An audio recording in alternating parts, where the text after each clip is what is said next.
aslen Safranboluyuz. Zonguldak'a bağlıydı eskiden. Şimdi Karabük il olunca Karabük'e bağlı olduk. Babamların nüfus cüzdanında Safranbolu yazıyor. Bizim nüfus cüzdanlarımızda Eflani yazıyor.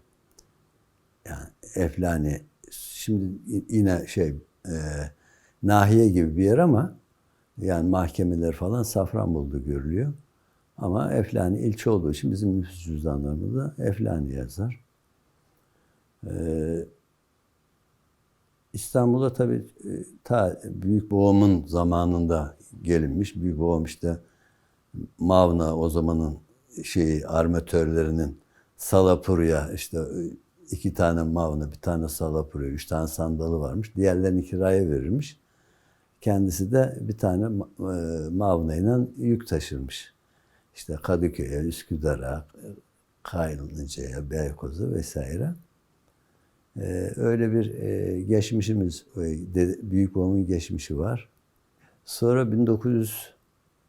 1925'te satmış onları. İşte memleketimiz, bizim köyümüz Halkavli. Yani tarihte Gündoğdu, şimdi Oğuz Kağan Han'ın 6 tane oğlundan en büyükleri Gündoğdu'nun soyundan Kayı ve Alkavliler var. Biz Alkavliyiz. Köyümüzün adı Alkavli. Orada secerimiz o kadar eskiye gidiyor. Benim yani büyük babamın babası 1409'da o bölgeyi fethediyor. Esasında bizim lakabımız Süleyman Paşaoğlu. Süleyman Paşa o bölgeyi fethetmiş. O zaman orada Venedikliler falan varmış galiba. Sonra işte memlekete gidiyor. 1940'larda falan babamlar tekrar İstanbul'a gelme ihtiyacı duyuyorlar. Babam geliyor. Burada çeşitli işlerde çalıştıktan sonra işte bizim genellikle orası fırıncıdır. Hep Safranbolu ekmekçi fabrikaları derler. Fabrika derler. Şimdi ekmek fırını fırıncılık yaparlarmış. Sonra işte hasbelkader bu işkembecilik nereden akıl ettilerse akıl etmişler 1957'lerde falan. İşkembeciye yapıyorlar. Babam, amcam. Burada öyle bir faaliyete geçiyorlar. O gün bugündür de işkembecilik işte devam ediyor. Babamlar 3 kız, 4 erkek. En büyükleri babam.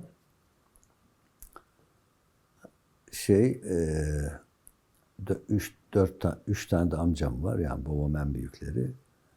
3 tane hala, 3 tane amca. Ben de en büyüğüm çocukların. Ben İstanbul'a gelişim 2 yaşındayken ben gelmişiz. Burada işte Balat'ta oturmuşlar. Sonra ben 5 yaşındayken ticari faaliyetlerde bulunuyorlar. İşlerini kaybedince, tutturamayınca tekrar memlekete gitmişiz. Aşağı yukarı ben 4 yaşında falanmışım tekrar memlekete gittiklerinde veya 5 yaşında. Sonra tekrar ben 65 senesinde geldim de esas gelişim 67 senesi. 67 senesinde geldik. Ortaokul falan okudum ben. Eflani'de okudum. Ondan sonra burada işte Vefa Lisesi'ne gittim.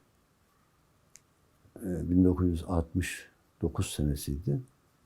Vefa Lisesi'nde ayrıldık bir şekilde. Sonra Matbaa Sanat Enstitüsü'ne gittim. Matbaa Sanat Enstitüsü'nü bitirdim.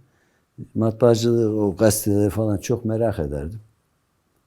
Matbaacı olmak istedim. O da Türkiye'de tek bir okul. O da Sultanahmet'te vardı. Sultanahmet Matbaa Sanat Enstitüsü. Orayı bitirdim. Piyasada bayağı matbaacılık yaptım. O hususta yetenekliydim. Hocalarıma bile matbaa kurdum. Yani iyiydim. pratik şeysi. Beni şeyden itibaren birinci sınıftan itibaren piyasaya gönderdiler. Çeşitli matbaalarda yani profesyonel olarak çalıştık. İşte işimizi mürettibim aslında ben mürettiplik benim branşım. Oradan işte şey yaptık. Orayı bitirdikten sonra aşağı yukarı 77 senesine kadar matbaacılık yaptım. 77 senesinde dediler işte amca tek kaldı. Babam da 48 yaşında erken vefat etti. 74'te babam vefat etmişti. Ben 75'te üniversiteyi bıraktım. Şeye gittim. Babam ölünce böyle bir şok oldu. Üniversiteyi bıraktım yani. Tatbik Güzel Sanatlar Yüksekokulu'na kaydolmuştum. Orayı bıraktım. Dilekçe verdim. Askere gittim. Askerden geldik işte. Askere gitmezden evvel konfeksiyonculuk yaptım. O işkembecinin bitişinde konfeksiyonculuk yaptım.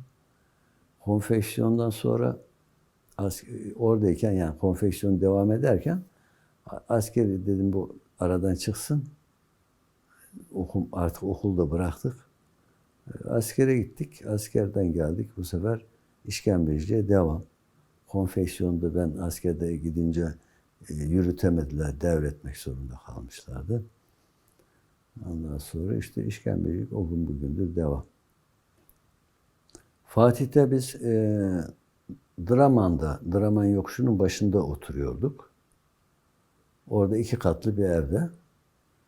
Altı böyle sandviç çeşit fırınıydı. Üstü de kendimiz oturuyorduk. Üstünde. Bahçemizde kuyu vardı. Bir bahçe işte odanın yarısı kadar bir bahçe vardı. Orada şey yapardık. İşte komşular o şimdi Vasıfçılar İlkokulu'nun olduğu yer orası boş araziydi. Orası etrafında incirlik vardı. İçerisinde de 1-2 tane böyle gecekondu gibi ev vardı. Tabii o zaman tüp falan yok. Herkes evinin önünde böyle verandalı önde çıkmalar vardı.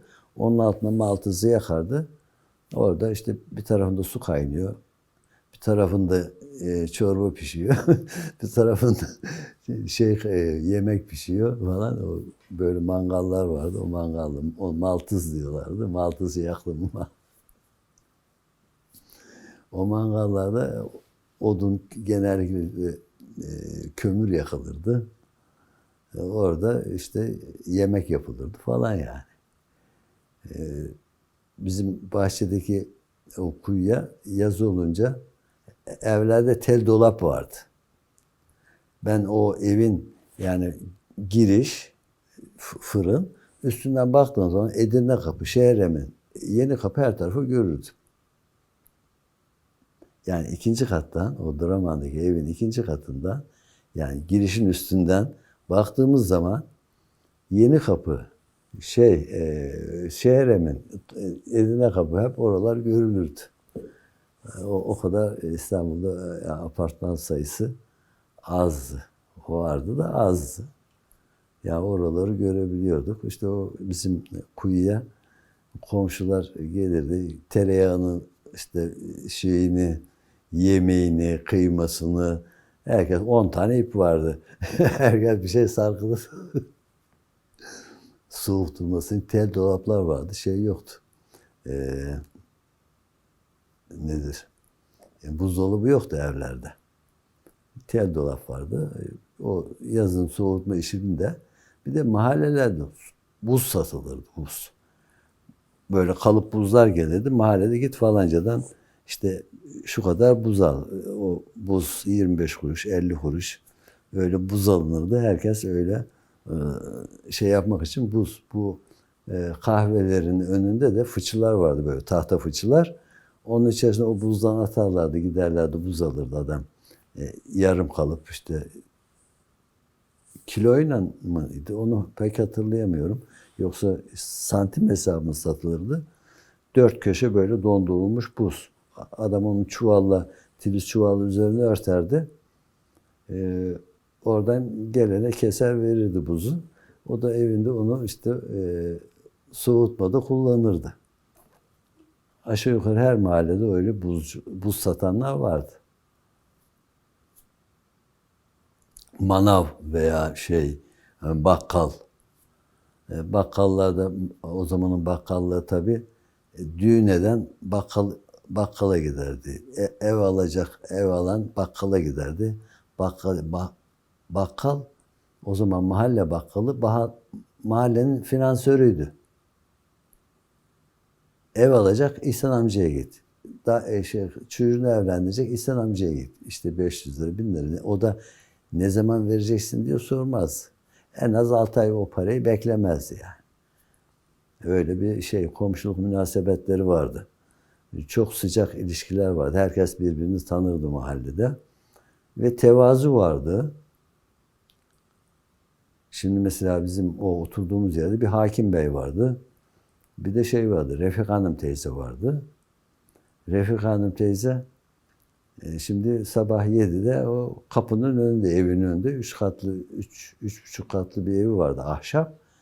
O da bekarlara kiraya veriyordu orada. İşte 20 lira, büyük odalar 25 lira gibi. Odalardan aldığı kirayla işte ayda 100 lira, 150 lira en fazla.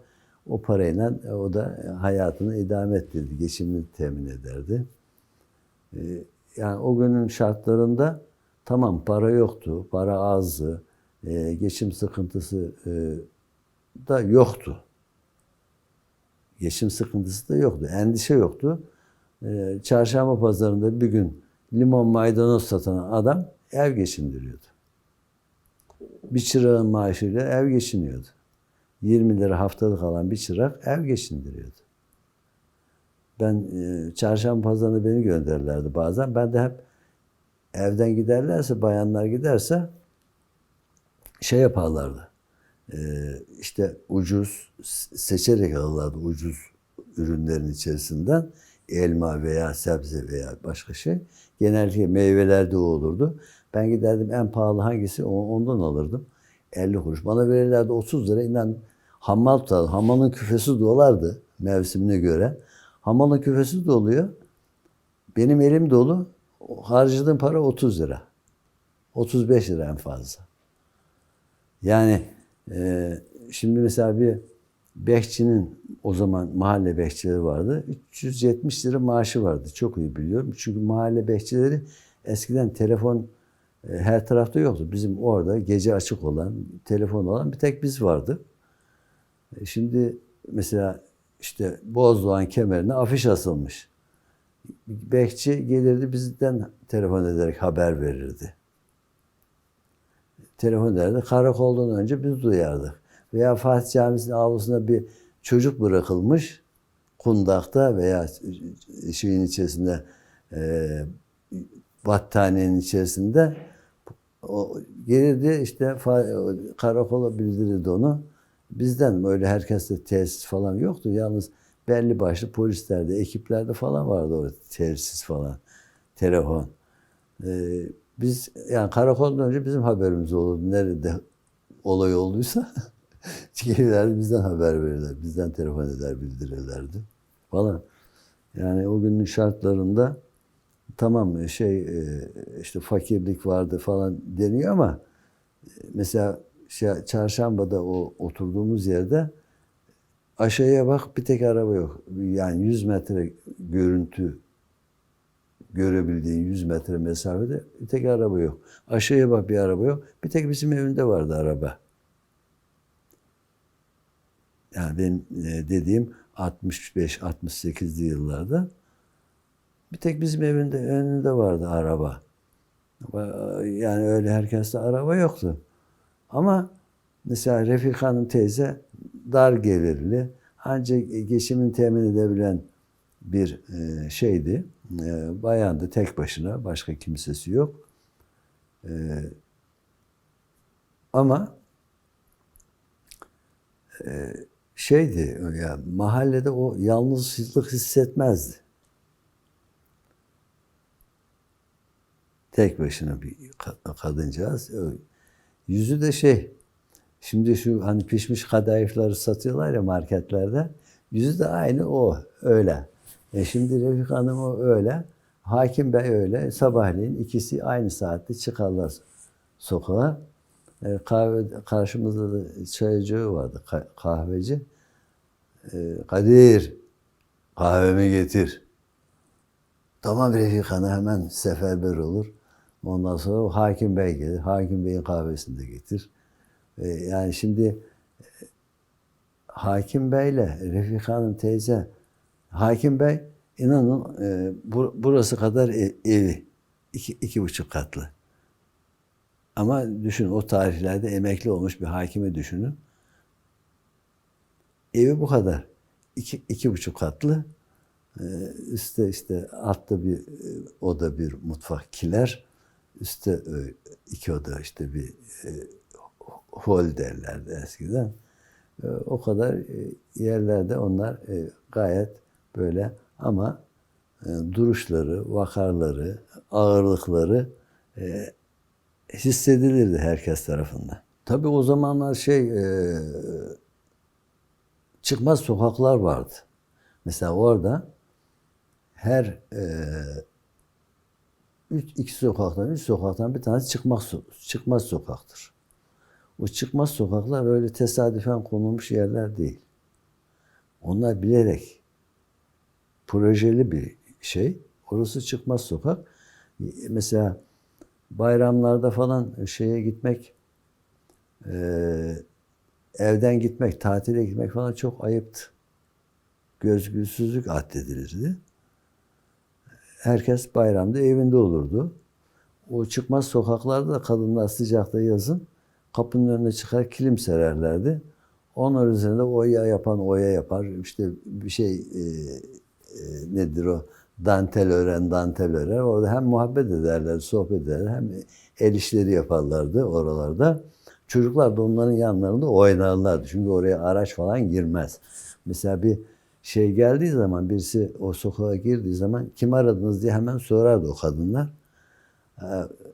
İşte senin aradığın kişi bu sokakta oturmuyor derlerdi. O isimde birisi bu sokakta oturmuyor derlerdi. Sokağı tamamı sanki bir evmiş gibi, bir apartmanmış gibi idi o sokak. O çıkmaz sokaklar bu tür mekanlardı. Yani böyle sohbet, muhabbet, çocukların oynadığı yerler. Bir de tabii bizim o Fethiye Camii'nin etrafı orada boşluk vardı. Orada oyun oynanırdı. İşte saklambaç oynanırdı.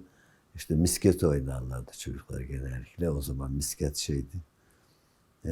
Mahallelerde gençleri belirli yaşlardan sonra langırt salonları falan vardı böyle o şeylerde. Oralara giderlerdi. İşte 18, 17, 18 yaşındaki lise seviyesindeki talebeler. O langırt salonları o da belirli yerlerde vardı. Her tarafta yoktu. Mesela Luna Park'ta vardı bu. Şimdi Migros'un olduğu yerde. Orası Gacino'ydu. Ön tarafı da Luna Park'tı. İşte vardı orada. Dönme dolaplar, işte atlı karıncalar falan filan vardı. Oralara gidilirdi. Yani belirli bir yaşın üstünde ortaokulu bitirmiş seviyedeki çocuklar. Ortaokul son sınıf, lise talebeleri o tür yerlerde o langırt salonları o zaman şimdi bugün çocukların bilgisayar gibi onların o şeyleri de öyleydi. Televizyon falan yok tabii. Televizyon yok. Öyle. Sinemaya gidilirdi işte. Mesela güvenlik de vardı. Bizim mesela yazın okullar tatil olduğu zaman akşam hava kararmaya başladığı zaman akşam ezanı sırasında millet cumartesi pazar akın bu Yeni Kapı'ya giderdi. Sahile çaydanlığını alan, semaverini alan oraya giderdi. İşte mesela orada komşular tabii yapıyor. Ana kız. Siz anneniz kızınızsınız. Şimdi anne kız gecenin ikisinde oradan dönerken tedirgin olur. Rahatsız olur. Şu anda gidemez. Ama o gün gidiyordu.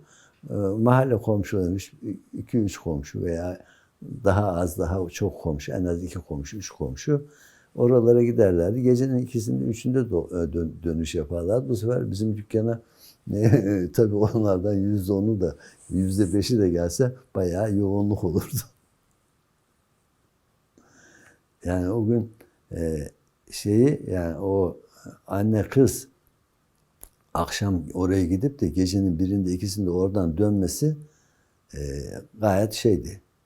Sanki gündüz gibi gönül rahatlığıyla emniyetli bir şekilde oraya gidip gelebilirdi. Şimdi mesela mahallede bizim Refika Hanım teyze dedim. Hakim Bey dedim.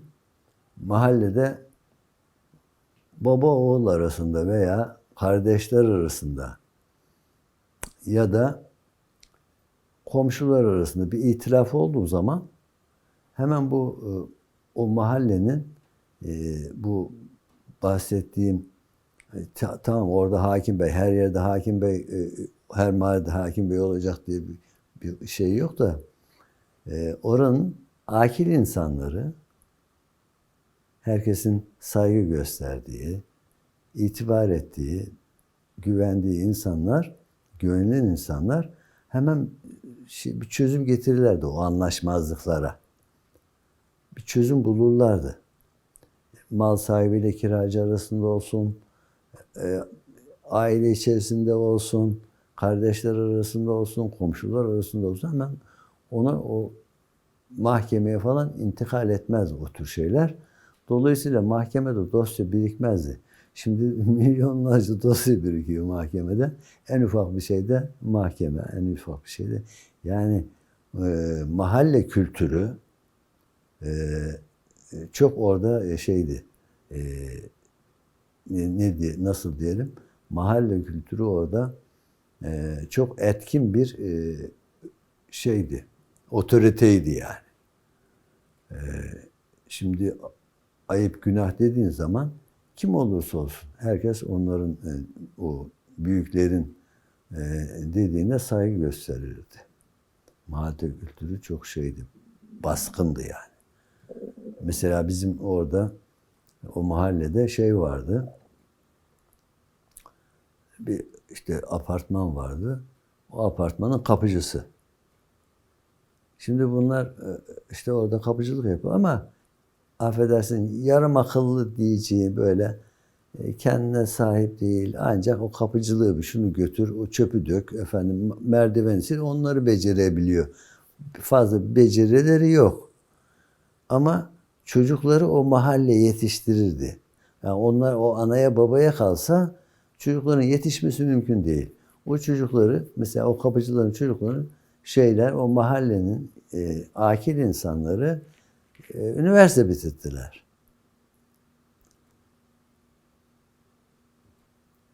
Mahmuran teyze vardı bizim. Benim de akrabamdı. Çocuklara Kur'an okuturdu. Evine gelirdi. Hep Kur'an dersleri verirdi çocuklara.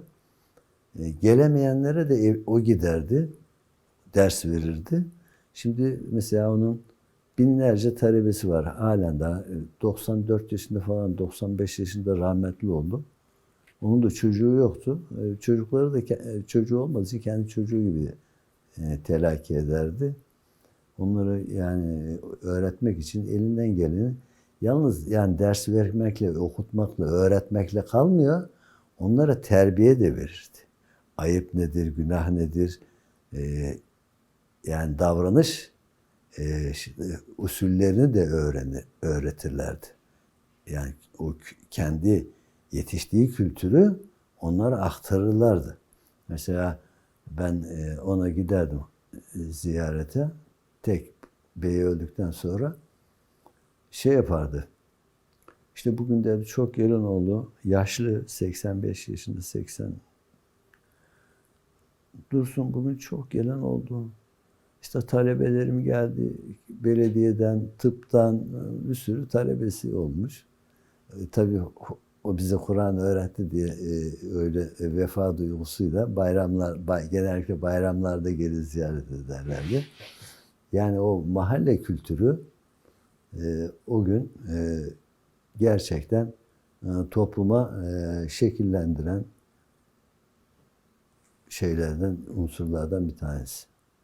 Yani o çocukların, o kapıcının, o işte siz diyorsunuz ki Bodrum'da kaloriferi şöyle yak, o zaman kömür kaloriferi falan bazı yerlerde vardı. O gidiyor tersini yapıyor. Veya sen gidiyorsun bakkaldan kaşar peyniri alıyorsun, o gidiyor beyaz peynir alıyor gibi böyle sakar adamlar diyeceğimiz şeyden böyle yani saf insanlar diyelim.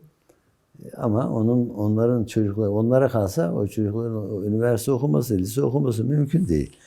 Ama o mahalle kültürü, o aileler ayıbı, günahı okuması gerektiğini, onu destek olurlardı. Onlara eğitim verirlerdi. Anne babanın yani yetişkin bir anne babanın çocuğunu nasıl eğitmek olmasını istediği eğitimi vermeye gayret ediyorsa bu şeyler de mahallenin insanları da o çocukları kendi çocukları gibi kendi çocuklarına verdiği şeyi o çocuklara da verirdi. Ama mahalle iç içeydi. Mesela biz dükkandan ciğer götürmüş. Ciğer evde yapılmış. İşte yan taraftaki komşu da kokusu gitmişti diye. Komşular o değişik bir şey yaptılarsa, kokan bir şey. Giderlerdi işte komşunun gelini hamile. Bu ciğeri götür onlara ver gibi şeyler de olurdu. Yani o zamanlar böyle kokan değişik bir yemek yapıldığı zaman yanındaki, sağındaki, solundaki komşuya kokusu gitmişti diye ikram edilirdi. Vallahi şimdi Karadenizli vardı. Genellikle vardı, Karadeniz. İstanbul'un eski yerlileri çoğunluktaydı. Diğer göç olarak gelenler de %40'ı diyelim, %60'ı İstanbul'un yerlisiydi bana göre. Mahalle o zamanlar genellikle düğünler nikah dairesinde. Öyle salonda düğün yapan çok az. Genellikle nikah dairesinde düğün yapan tabii varlıklı olan o masrafı kaldırabilen düğün salonunu tutardı. Düğün salonunda yapardı. Düğün yapardı. Ama gitsin gitmesin mahallede kim ulaşmışsa, kim duymuşsa genellikle o zaman hediye alınırdı. Mutfak eşyası, ev eşyası bunlar çoğunluktaydı. Öyle para takma işi veya işte ziynet takma işi çok şeydi. Yani yakınları, aile efradı, amcalar, dayılar, teyzeler gibi onlar takardı. Diğerleri çoğunlukla ev eşyası, mutfak eşyası gibi hediyeler alınırdı. Ama gelsin gelmesin düğüne mazeretinden dolayı gelememişse bile muhakkak hediyesini götürürdü. Sünnet merasimleri de onlar da çok az. Düğün gibi. İşte evlerde o zaman şimdi tabii 20 seneden beri olmuyor. Bizde de onu hissederdik. Kim sünnet düğünü yapıyor. Sünnet düğünlerinde zerde pilav ikram edilirdi genellikle. Hele İstanbul ise uzun yıllar İstanbul'da kalmışsa veya İstanbul'un yerlisiyse yapardı. Zerde pilav. Çünkü bizim o zerde çok eski bir geleneği. Bu pastadır, yaşlıdır, kurusudur. Bunlar bize batıdan geldiği için onlar pek yapmazdı. Olmazdı yani sünnet düğünleri özellikle o günün geleneğine, o günün kültürüne göre düğünde zerde pilav ikram edilir. Bize mesela gelirdi, evinde yapıyor, sünnetini yaptırmış hastanede veya evinde, durumuna göre genellikle hastane, genellikle sünnetçiler vardı, sünnetçi derlerdi. Mesela ebe hanımlar vardı, şimdi hiçbir yerde yok. Serbest çalışan ebe hanımlar, doğum yapacak aile giderdi, ebe hanımı çağırdı. Bizim karşımızda vardı bir ebe hanım. Aşağı yukarı haftada 200 sefer doğum yaptırmaya giderdi. Evinde doğum yaptırdı o ebe hanımlar. Genellikle evinde doğum yaptırırlardı. Sonra sıhhiye memurları vardı. Mahallede sıhhiye memurları. İğne, pansumandır, yara sarmadır, ufak yaralanmadır, onlar bakardı mahallede. Bayağı böyle bir dükkan o. Sıhhiye memurları, sıhhiyeci. Ebe hanımlar gibi onlar da. Onlar da şimdi hiç yok. Ebe de yok şimdi ebe. Yani serbest ebe. Ama bunlar tabii yetkili hastanede hemşireliği bırakmış, doktor gibi, muayene açması gibi o da serbest ebelik yapıyor. Öyle ebeler vardı. Sıhhiye memurları vardı. Sıhhiyeci derlerdi. Sıhhiyeci. Bizim evin karşısında ikisi de vardı. İğne yaptıran gider sıhhiyeciye. Gelini, kızı doğum yapacak giderdi ebe hanıma. Ama o günün bayramları tabii, bayramlarda dediğim gibi, bayramda evinden ayrılmak evden kaçmak gibi bir şey addedilirdi. Ayıptı. Herkes bayramda evinde olurdu.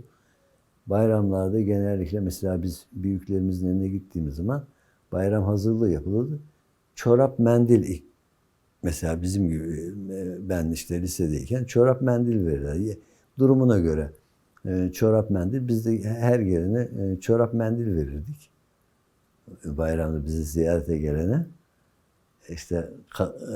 Bayansa ona eşarptır, fulardır neyse, veya bluz falan pek o kadar yapmazdı da bir eşarptır, o tür şeyler hediye edilirdi el öpmeye gelene. Yani bayramda gitmemek de ayıptı. Bir bayramda en az 8-10 yere gitmek zorunda kalırdın. Yani gitmezsen çok ayıptı. Sanki böyle büyük bir günah işler gibi bir tavırdı o. Bayramların şeysi. Bize mesela bu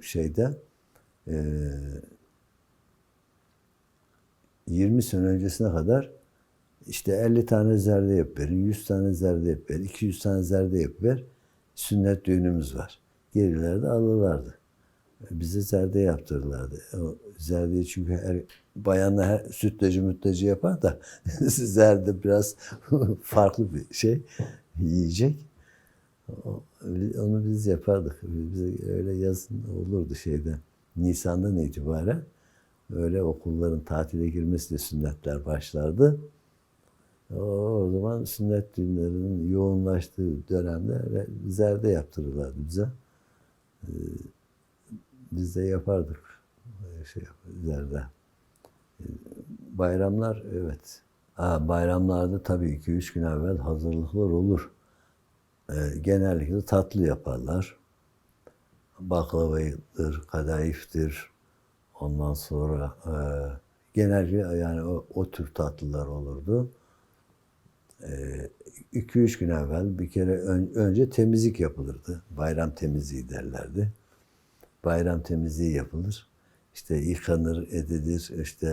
O zaman tabii bu gömlekler yakalarının düz durması için kolalanırdı. Şimdi kolayı bilen yoktur. Gömlekler kolalanırdı. Bakkallarda kola satılırdı. o kola gömleklerin yakasının düzgün durmasını sağlardı. O nişasta gibi bir şey. Ondan sonra o kolalanırdı. Kolalı gömlek. Onun şarkısı, türküsü bile vardır. Evet. İşte elbiseler temizleyiciye verilirse temizlenecekse temizlenir. Yenisini alabilecek durumda yenisini alır. İşte çoluk çocuğun ayakkabısını, eşyasını genellikle kendilerinden ziyade çocukları sevindirmek bayramlarda şeydi, muhakkak çocuklara ayakkabıdır, giyecektir. Onlar alınırdı. Herkes kendi durumuna göre alırdı onları. Şey yapardık. Temizlik, ondan sonra yiyecek. Mesela bazen işte mesela akrabalar kız kardeşime yardıma gidiyorum. Bayram hazırı, dolma saracağız bilmem. Ondan sonra işte baklava açacağız gibi. Onlar evlerde yapılırdı. Yardımlaşma da olurdu. Akrabalar arasında veya komşular arasında herkes durumuna göre komşusundan yardım alacaksa komşusundan yardım alırdı. Yani o komşu sizin kız kardeşiniz yok. Komşular var veya işte eltisinden yardım eder. Yani yardım edecek muhakkak bir en yakın olanı tercih edilirdi. Kimseye yük olmamak için o ona yardım ederdi, o ona yardım ederdi. Öyle bir şey olurdu mahallede. İşte o şeyi mahalle kültürü gerçekten bugün imrenilerek özlediğimiz şeyler. Çünkü bu tür münasebetler komşuluk ilişkilerini de güçlendiriyor. Akrabalık ilişkilerini de güçlendiriyor. Yardımlaşmayı güçlendiriyor. Dolayısıyla daha bir huzurlu ortam. Mesela misafir gelir. Şimdi misafir ya niye davet ettin? Ben müsait değilim ya. Şimdi tam sırası mıydı falan. Bugün misafir gelmesi biraz külfet gibi oluyor. Ama o zaman misafir gelsin diye insanlar böyle sanki bayram bekler gibi misafir beklerdi. Bizde yani misafirin eksiği olduğunu günü hatırlamıyorum. Yani misafir gelmesi çok tercih edilen, çok arzu edilen. Çünkü bugün o gün böyle insanları meşgul edecek, insanların zamanını alacak başka şeyler yok. Komşular, akrabalar bir araya gelip de sohbet etsin. Birbirlerine diyaloglarını kuvvetlendirsin. Yani o diyaloğu kuvvetlendirmek adına değil de yani bu misafir gelmesi sevinilirdi yani. Misafir gelecek. Hep birbirlerine. Mesela biz işte bugün işte bacanağa gideceğiz, bugün teyzeye gideceğiz, bugün halaya gideceğiz, bu hafta oraya gideceğiz, o hafta buraya gideceğiz. Birbirlerine böyle mesela bize gelirlerdi işte diyelim teyzeler, dayılar falan bu hafta bizi toplanıyorlar. Öbür hafta işte öbür günde toplanıyor, öbür hafta öbür günde toplanıyorlar. Tabii o toplantılar da yemekli olurdu, akşam yemeği falan. Öyle olurdu. Ve mesela Beşiktaş'tan bize gelirlerdi. Beşiktaş çok mu uzak? Yatıyakalılardı. Yani o gün bugünkü evler onların yanında çok büyük.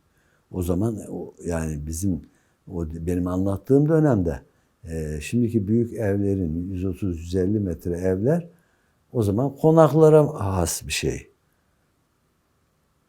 Konaklarda öyle bir imkan var. Ama o günkü evlerde o dar işte 80 metre, 70 metre, 90 metreye de diyelim 3 aile gelmiş. O Beşiktaş'taki veya işte Ortaköy'deki yatıya kalırdı. Nasıl yatılıyordu ben de bilmiyorum. Erkekler bir odaya yere yatakları serilirdi falan. Bayanlar bir odaya öyle. çok sıcak münasebetler vardı insanlar arasında. Aile arasında olsun, komşular arasında olsun. Şimdi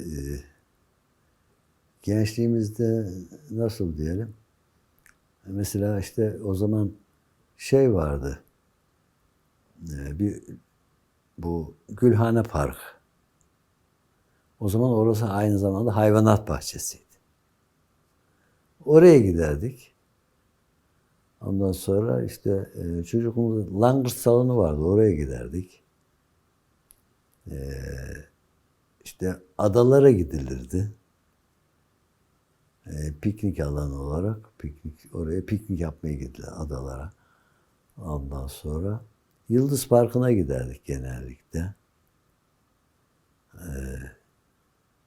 Ama biz her gün yani bu haftalık gittiğimiz yerler, Yıldız Parkı, Gülhane Parkı gibi yerler, haftalık gidilen yerler. Kanlıca'ya gidilirdi. Kanlıca'da yoğurt yerim falan. Günlük olarak da biz boş vakitlerimizi şeyde işte bu Luna Park'tır, sinemadır. Sinemaya gidilirdi. Bu mesela Şehzadebaşı'nda 6 tane sinema vardı. O belediye nikah dairesinden öbür tarafta o Veznecilerin bitimine kadar o zaman minibüsler çalışıyordu bu Fatih'te. Gazi Osman Paşa, Küçükköy, işte 500 evler vesaire her tarafın minibüsü vardı. Onlar şey gibi, yürüyen merdiven gibiydi o minibüsler. İstediğin noktada biniyorsun, istediğin noktada iniyorsun. Aynı yürüyen merdiven. Hiç 5 dakika, 2 dakika beklemez. Arka arkaya gelirlerdi. Mesela diyelim ki Edirne Kapı'dan geleceksiniz. Küçükköy minibüsü var, 500 evler minibüsü var. Efendim öbür tarafta Bayrampaşa tarafından gelenler var. Yani aynı yürüyen merdiven hiç beklemeden işte adam Veznecilere giderdi. Veznecilere kadar onların mesafesi. Sonra minibüsler trafik yoğunluğundan dolayı şehir dışına çıkarınca tabii o kalktı. Yani biz o sinemaya giderdik. Sinema işte gündüz 11'de başlardı. 11 matinesi diye başlardı. Biz gece çalıştığımız zaman 11 matinesine giderdik. Mesela bu Halıcılar'da 2 tane renk ve zevk sinemaları vardı. Vezneciler'de bir de Necdet Uygur'un tiyatrosu vardı Gündeş'in altında. Necdet Uygur'un ben oyunlarını hiç kaçırmazdım. Matbaacıyken onun biletlerini biz basardık. Benim patronum onun okul arkadaşı güzel sanatlardan. Necdet Uygur da güzel sanatlar mezunudur. İyi resim yapar. Allah rahmet eylesin. Onun tiyatrosuna, onun oyunlarının hepsine giderdim. Yani hiçbir oyununu kaçırmazdım.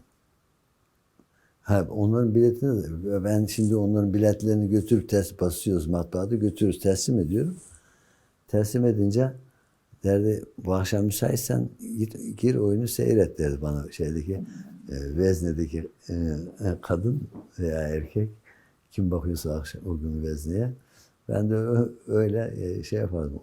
Ve oradan Şehzadebaşı'ndan taşındı.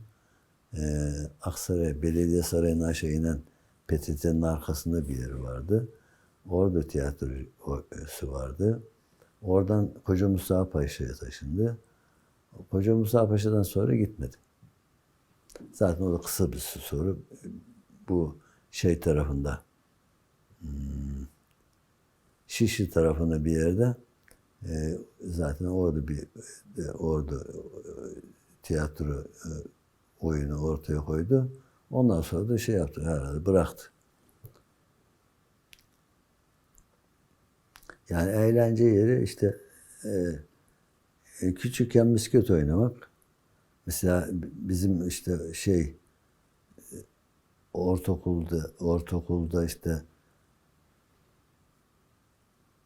ortaokul sonrası ortaokulda Şimdi hadi gel sinemaya gidelim, hadi gel langırt salonuna gidelim, ben gelemeyeceğim deyince git misket oyna derlerdi. Yani küçük görürlerdi, küçük çocukların için misket oyna. Bizim Luna Park şeydi, bu Vatan Caddesi'nde vardı burada Luna Park olarak. Yani yakın yürüyerek gittiğin yer. Yani oraya giderdik. Mesela ben okula giderken otobüsü kaçırıyorum. Yarım saatte bir otobüs var. Otobüsü kaçırdım. Yarım saat sonra gelecek otobüs. Çarşamba Kız Lisesi'nin önüne giderdim. Orada dolmuşa binerdim. Dolmuşa 5 lira veriyorum. 50 kuruş dolmuş. O da çarşı kapıya kadar gidiyor. 50 kuruş dolmuş. Şey yapardı. Yeğenim bozuk yok mu? Yok abi. O zaman yarın sabah ikisini bir alırız. Yarın ikisini bir alırız. 5 lirayı bana iade ederdi. Böyle sanki bir apartmanda oturan insanlarmış gibi ben 4-5 dolmuş parasını, çünkü yarın sabah ona denk gelmeyebilirsin. Bir başkası denk gelebilir. 4-5 dolmuş parasını bir seferde ödediğimi hatırlıyorum. Yeğenim bozuk yok. Yarın ikisini bir alırız. Öbürsü gün ikisini bir alırız. Öyle yani en az 3-4 tane dolmuş parasını bir seferde verdiğimi hatırlıyorum. Bozuk para sabahlar pek yetişmediği için. Öyle de bir şey vardı. İtimat, güven, ondan sonra sanki bir binada oturan tanıdıklarmışız gibi. Halbuki hiçbirisini tanımıyorum. Yerli film oynardı. Bir tek Şehzade sineması vardı. Şimdi orası şey oldu. Yeni sinema. Yeni sinema orası ecnebi filmi oynatırdı. İşte o zamanlar kovboy filmleri rövanştaydı. O vizyon film falan. Ondan sonra diğer Şehzade, Kulüp, ondan sonra Gündeş, Turan, o tarafta 4 tane vardı. Yeni sinema, Gündeş bu taraftaydı. Evet. 6 tane falan sinema vardı orada. Diğerleri Türk filmi oynatırdı. Bir tek yeni sinema şey gibi, opera binası gibiydi orası. O zaman konumu da içerisi, iç dizaynı. Oraya ecnebi film, kovboy filmlerini seyretmeye oraya gidilirdi. Çembertaş Pasajı'nın içinde 2 tane sinema vardı. Oraya giderdik. Bir de bizim burada Fatih'te Renk ve Zevk sineması vardı. Zevk sineması şey olurdu, şimdi otopark olarak kullanılıyor. Yerli film oynatırdı, Renk'te yabancı film oynatırdı. Kıraathane pek kültürümüz yoktu.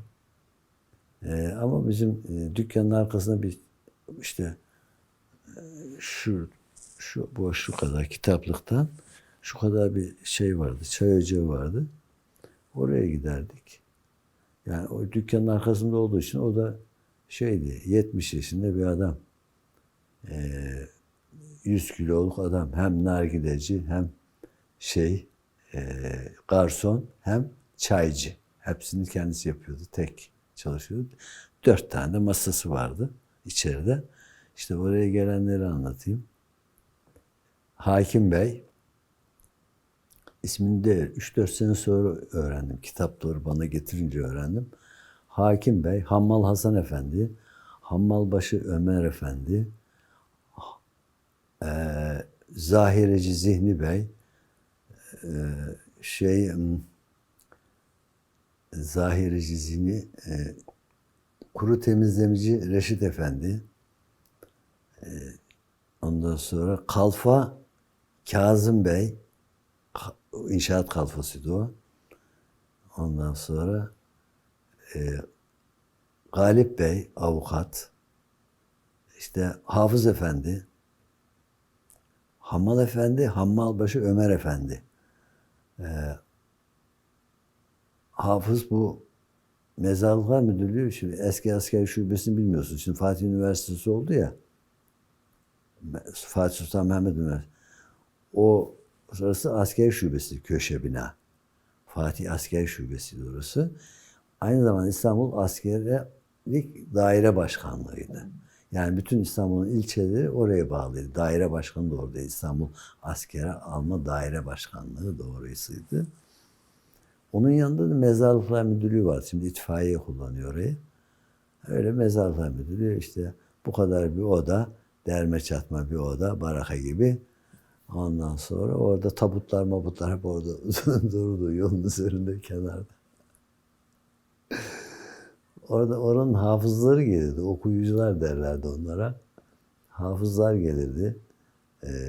Şey yapardı işte, o kahvenin devamlı müdavimleri. Dışarıdan birisi gelse burası acaba lokal mi diye çay istemeden giderdi. Oraya bir, o kapının önüne yazın 2-3 sandalye bırakırlar, 3-4 tane. Bir masa, 3-4 tane sandalye. Adam oraya oturdu. Bakardı içerisi lokal gibi. Ha, burası birilerine aitti galiba der. Çay istemeden giderdi. Öyle bir şeydi. İşte o Hakim Bey 1980 yaşında. Bastonla geliyor. Biz de çorba içerdi. Oraya saat 11'de nargile içmeye giderdi. Ondan sonra Cumhuriyet'in hakimi, Osmanlı döneminin kadısı yapmış. Mecelleyi vesaireyi bilen bizzat-ı muhterem. Diğeri öbürkü Hamal Hasan Efendi, okuma yazma yok. Ama o da aynı yaşlarda. O da öyle geliyor. Saçları peçete gibi ikisinin de. Şimdi Hamal Hasan Efendi gidiyor bu Unkapanı'ndan Eminönü'ne kadar olan kısım deniz tarafı haldi. Onlar 80 darbesinden sonra orayı kaldırdılar. Bu dalan yaptı. Küçük Pazar tarafı da toptancılar, gıda toptancılar vesaire. Orada o gıda toptancıları, orada hamallık adam gidiyor saat işte diyelim 4'te. Oraya hale gidiyor Hamal Hasan Efendi. Ama yaşından dolayı onu çalıştırmıyorlar.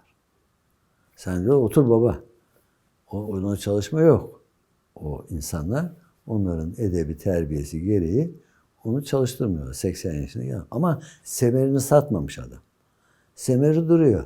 Akşam olunca işte o Hammalbaşı Ömer Efendi onların herkesin toplanan paradan payını veriyor. O Hasan amcanın da payını veriyor. Ama o saat 4'e kadar orada oturuyor. 3, 4, o 3'te 4'te oradan geliyordu o da kahveye, o Acem. İstanbul'un en güzel nargilesini o yaparmış. Tömbeki, 1. sınıf Tömbeki'den nargile yapar idi. İstanbul Camlı Kahve'nin nargilecisi Acem. Şah derlerdi ona. İsmi Şah'tı. Şah getir, Şah götür. Şimdi her gün aynı şahıslar, yani oraya gelen Kani Karaca da gelirdi oraya. O seyrek gelirdi. Bu Mahmut Hataylı, o zaman hafızlarından o gelirdi. Bir de Mustafa Efendi vardı Fatih Camisi'nin baş müezzinlerine. O da emekli olmuş. O Hakim Bey kadar yaşı yoktu onun. O Üsküdar'dan gelirdi. Her gün Üsküdar'dan oraya o dostları görmeye geliyor. Gönül ne kahve arar ne kahvehane. Gönül dostu arar çay bahane derdi. Gelirdi oturdu. Ama her gün gelişinde bu lafı söylerdi. Ondan sonra işte orada o da çay, nargile, sohbet. Şimdi Hammal Hasan Efendi'yle Hakim Bey'in o gün bahsedilen o kariyerdeki bir hakimin her gün sohbet edip böyle zülfiyara dokanmadan, çam devirmeden, pot kırmadan mankibeler anlatılır, hikayeler anlatırlar, tiyatroya falan gitmez. Şimdi birisi bugün olsa ordinaryosu olur. Becelliği biliyor. Şunu Osmanlı döneminin kadısı. Hatta bugün bana dedi, Dursun evladım dedi, çorba içti. Sana dedi yani 2 cilt kitap getireceğim dedi. Buyur Hakim Bey'im dedim. Tamam. Adı İsmail'miş. Ben onu yani 3-4 sene sonra öğrendim esas İsmail olduğunu. Kitapları verdiği zaman. Dedi Sen emsenlerinden farklısın dedi. Onlara ben saygı gösteriyorum, hürmet ediyorum. Çaylarını falan veriyorum oraya gittiğim zaman. Sana dedi yani 2 cilt kitap getireceğim dedi. Sağ ol Hakim Bey amca dedim ben. Tabii o zaman lise talebesiyiz. İşte 69'lar falan. Yarış gün bana Ahmet Cevdet Paşa'nın Kısası Enbiyası'nı getirmiş. 2 cilt, birinci ve ikinci cildi. Dedim teşekkür ederim Hakim Bey amca falan. Hala daha onlar duruyor bende. Evet, fırsat bulduğum zaman okuyorum. Şimdi bizim mahallenin şeysinde, arkasında Kırlangıç diye bir şeyimiz vardı. Mahallemizin sakinlerinden sanki iş yeriymiş gibi her gün sabah saat 7'de oraya gelen, akşam 7'de giden alkolik bir vatandaş. Sabahleyin orada bir belediyeye ait bir boşluk vardı. Oraya oturur, işte o günlük ihtiyacı olan alkolü alır, akşam da giderdi. 7'de. Annesi de yaşlı, Karagümrük'te oturuyordu. Annesi de yaşlı, ona sefer tasıyla öğlende yemek getirirdi. Bir elinde baston, bir elinde sefer tası. Ona yemek getirirdi. Karagümrük'te oturuyorlardı. Evlerini bilmiyorum neresindeydi. Şimdi bu Kırlangıç tabii itimat edilir de birisi. Mesela elektrik faturanın, su faturanı ver, parasını ver, gider yatırır getirir. Vergi mi yatacak? O gider yatırır getirir. Tabii o hizmetinden dolayı 2 lira, 3 lira neyse ona da üzeri kalsın derler yani. Öyle de bir şey var. Adet diyelim. Sonra bu Kırlangıç o şeyde oturur işte günlük. Sonra bir gün ceket omuzunda oradan bir aile geçiyor. İşte karısı, kızı, kendisi adam geçiyor. Ceket omuzunda hemen yüzünü duvara dönerdi. Liseyi işte Vefa Lisesi'ne gittim. Orada tabii ben ortaokulu burada bitirmedim. Vefa Lisesi'nde Eflendi ortaokulu bitirdiğim için liseyi Vefa'ya kaydoldum. Hatta biz Vefa Lisesi o zaman bugün işte Vefa'nın fen bölümünden mezun olanların %90'ı tek üniversiteye giriyordu. Vefa Lisesi o zaman 1 numaraydı. Vefa, Kabataş, İstanbul Erkek Lisesi. Bu üçü o zaman İstanbul'un en... Ben bir sene bekledim Vefa'ya kaydolmak için. Kontenjan dolmuştu. Bir sene sonra yaptım, Vefa'ya kaydoldum. Orada da işte oranın çift dikiş, eskiden liselerde vardı. 2 sene üst üste sınıfta kalmak vardı. 4 dersten fazla olursa, kırık notun olursa kalıyordun. Sınıfta kalıyordun. 5 dersten eğer bütünlemeye kalırsan sınıfta kalıyorsun. 4 dersten fazla kırık not olmaması lazım. O zaman tabii notlar liselerde 10 üzerinden. 5'in altında not alırsan bütünlemeye kalıyorsun. O oranın şimdi Vefa'ların kiminle konuşursan konuş, Vefa mezunların, Azade hocaların da lakapları vardı. Azade, Cuf Cuf, Cici Bey, Tavşan, Salla, hep öyle isimleri vardı. Ondan sonra bizim Azade gelirdi bizim fen derslerine.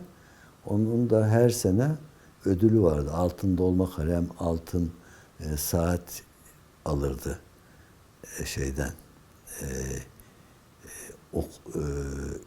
onu diyelim İl Milli Eğitim Müdürlüğü'nden. Çünkü talebelerinin %90'ı tek üniversiteyi kazanıyor. Fen bölümü. Öyle bir disiplinli hocaydı, öyle bir yetenekli hocaydı. Tabii orada bu çift dikiş dedik. 2 sene üst üste sınıfta kalmış. 3. senede kalırsa okuldan atılıyor. Benim de o çift dikişler, benim boyum da o zaman uzundu. Salla diye bizim matematikçimiz vardı. Fakat matematiği kafasına çakardı her talebenin. Öyle bir yetenekti.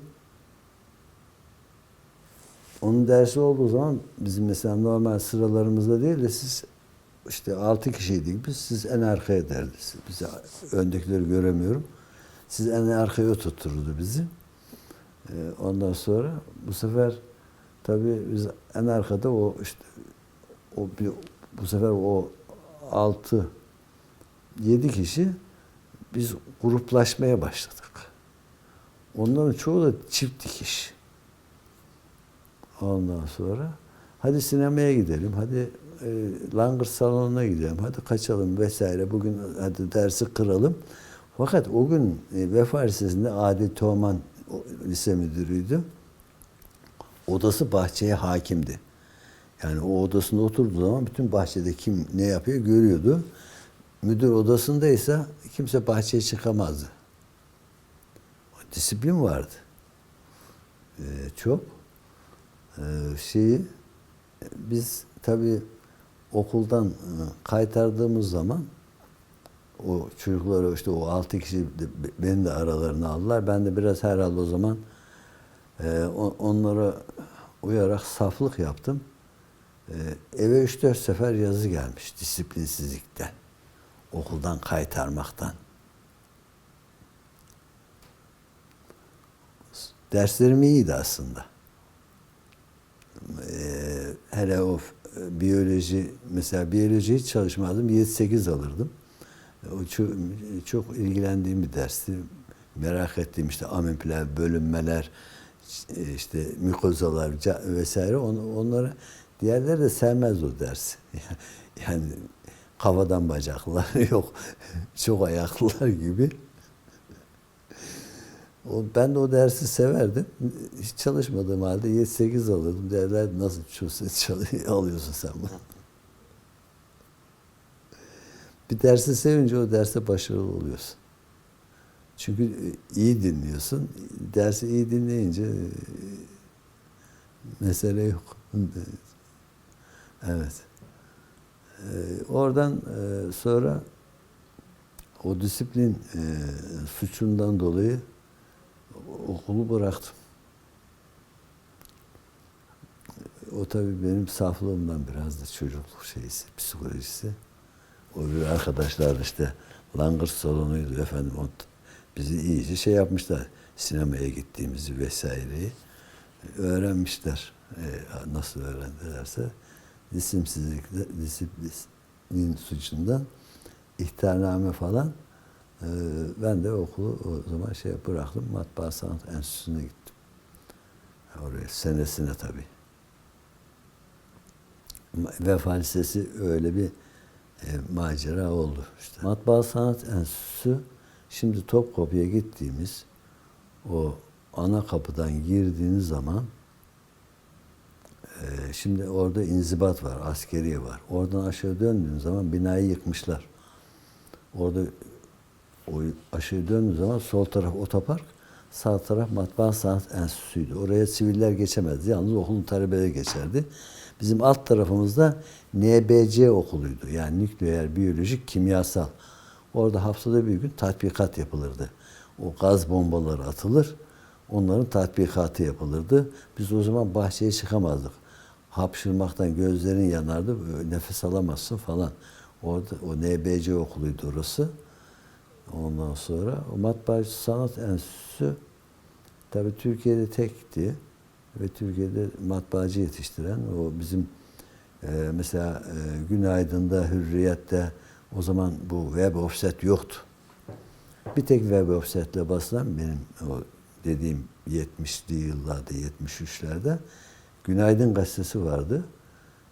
Bu Günaydın'ın sahibiyle Erol Simavi ile Haldun Simavi Günaydın'a bakıyordu. Sedat Simavi'nin oğlu. Erol Simavi de Hürriyet'in sahibiydi. Erol, onlarda çalışan bu rotatif, o zaman Hürriyet rotatifle basıyor. Bir tek Günaydın basıyordu web of ses sistemiyle. Şeylerde, matbaada da o rotatifleri çalıştıran falan hep bizim okul mezunlarıydı. Foto muhabirleri, ondan sonra gazetede çalışanlar, o makineleri kullananlar falan bizim okulun mezunlarıydı. Çoğunlukla o gazetelerde çalışırdı, büyük matbaalarda çalışırlardı. İşte orada o okulda tabii oradan şeyi de gördük. Bu Boğaziçi Köprüsü'nün yapılışını biz her gün oradan yani sınıfta oturduğumuz yerde onların böyle o teller o kadar kalın değil. O askı telleri var ya, onları öre kalınlaştırdılar. O 72 senesinde açıldı galiba. 72'de açıldı o köprü. O köprünün yapılışında gün gün izlemiştik. Evet. Matbaa Sanat Enstitüsü'nde ben tabii okuldayken dediler, sen işte atölye şefi, sen dedi işte falanca matbaaya git çalış. Dedim benden başka çalışacak dedim. Talebem yok hocam dedim ya. Niye beni gönderiyorsun? Maaş alacaksın, haftalık alacaksın dedi. Ya maaş alacağım. Dedim benim ihtiyacım yok dedim. İhtiyacı olan gitsin dedim. Ya dedi piyasada dedi bizim dedi imajımızı dedi yapıyorlar dedi. Bizim imajımızı dedi hakkında bozuyorlar dedi. İşte matbaacılık okulunda iyi eleman yetişmiyor falan filan. Sen dedi bizim yüzümüzü ağartacaksın dedi. Seni onun için uygun gördük dedi, senin gitmen dedi. Piyasada sen bizim yüzümüzü ağartacaksın dedi. Ben de öyle deyince gittim. Ve matbaada o zaman işte 125 lira haftalık veriyor adam. Gidiyorum saat 9'da, 12'de paydos. Orada bir kalıp yapıyorum, bir cetvel işte, bir fatura kalıbı veya bir irsaliye, bir işte davetiye veya herhangi bir şey. Ondan sonra 125 lira haftalık alıyorum. Cumhuriyet altını 52 liraydı.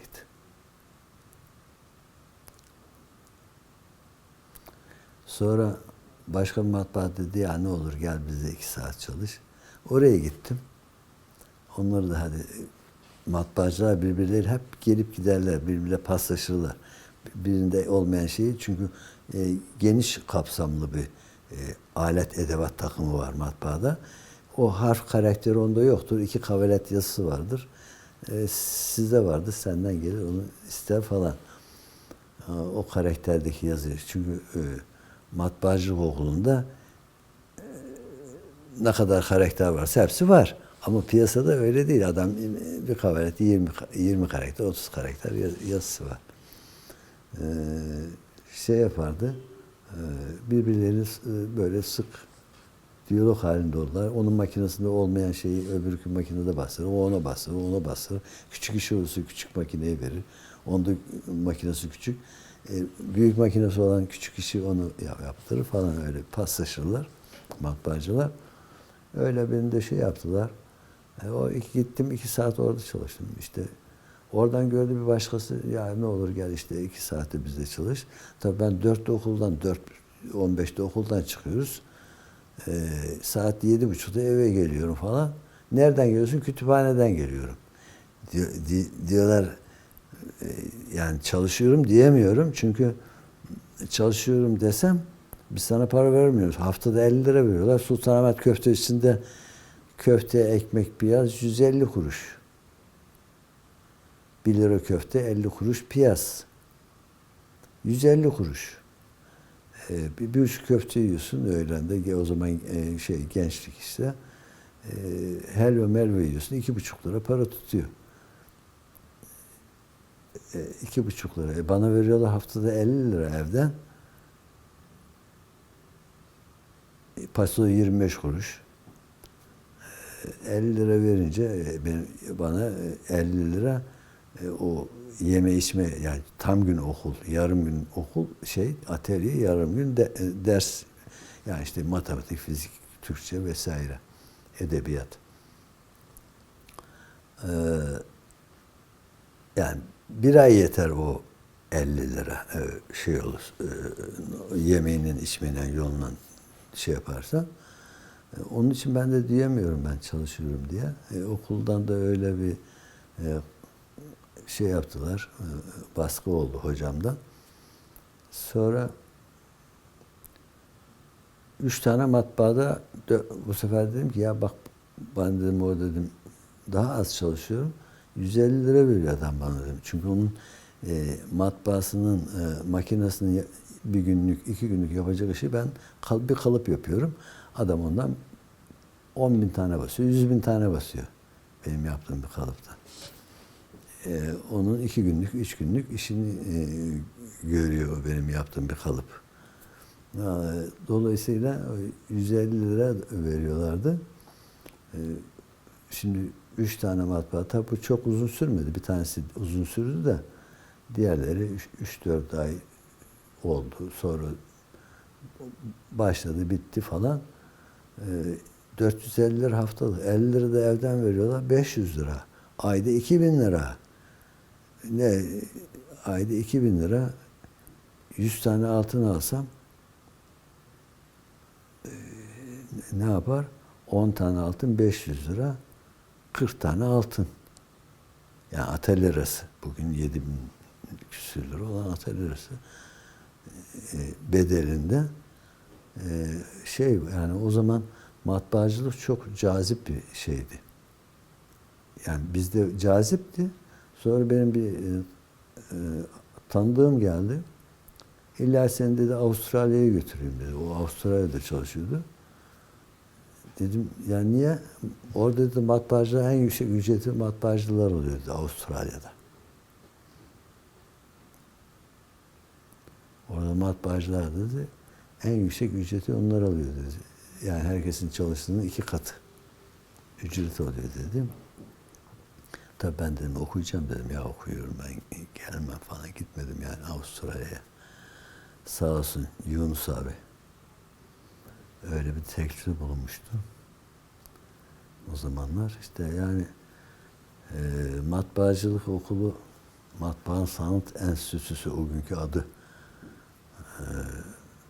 Öyle o zaman cazip bir eğitim kurumu idi. Şimdi tabii o şeyden sonra diplomamı bulamadım da ben askerden söyledi galiba. Yaptım. Dedim okula gideyim de yenisini çıkarttırayım, alayım diye düşündüm. Askerden sonraydı zannediyorum. Gidiyorum tabii, oraya siviller geçemiyor. Bu tarafta hemen o ana kapıyı, Bab-ı Hümayun mu diyoruz oraya. Ana kapıyı geçince sağ tarafta var. O 3. Ahmet Çeşmesi'nden içeri geçtiğin zaman sağ tarafta inzibat var. Şimdi de var galiba. Oradan aşağı döndüğünüz zaman işte Matbaa Sanat Enstitüsü'ne gidiyorsunuz. Oradan dönüyorsun. Döndüğünüz zaman bu sefer şimdi otoparkın üst tarafı oluyor. Oraya döndüğünüz zaman sağ tarafta var. İnzibat. Sol tarafta asker kafasını çıkarmış. Abi gel dedi bana işareti. Tabii şöyle baş kısmı görünüyor. Gittim. Ne burası dedim ya. Kuyudan çıkmış gibi adam. Kuyu gibi orası. Bu halin dedim, çenesi çatır çatır titriyor. Sanki böyle 15 derece, 18 derece soğukta kalmış gibi bir hali var. Ne oldu dedim. Abi dedi, denetleme var dedi. Karşıya dedi soru ver dedi. Denetleme bitmiş mi dedi. Ben dedi tezkereye gideceğim. Saçlarım kesilmesin diye dedi. Beni dedi buraya nöbete gönderdiler dedi. Orada da hakikaten bizi okula giderken hep orada nöbetçi dururdu o şeyin. Şöyle bir baktım aşağıya doğru askerin ya. Aşağısı karanlık, görülmüyor. Ama oradan artık nerelere yol gidiyorsa bilmiyorum. Orası bir tünel. Ama siz sanat tarihçisisiniz. Sizin şeyiniz vardır, yetkiniz vardır. Gidin bir oraları öğrenin. Ben doktora yapıyorum. Topkapı Sarayı hakkında bilgi edinmek için buraları da duydum dersiniz. Ben gitsem bana sen şey yapmazlar da. Ama oradan o yol nereye kadar gidiyor o askerin çıktığı yer. Sonra ben gittim karşıya nöbetçiye dedim ki denetleme bitti mi dedim. Bitti dedi. O da oradan çıktı herhalde. Ben de okula gittim.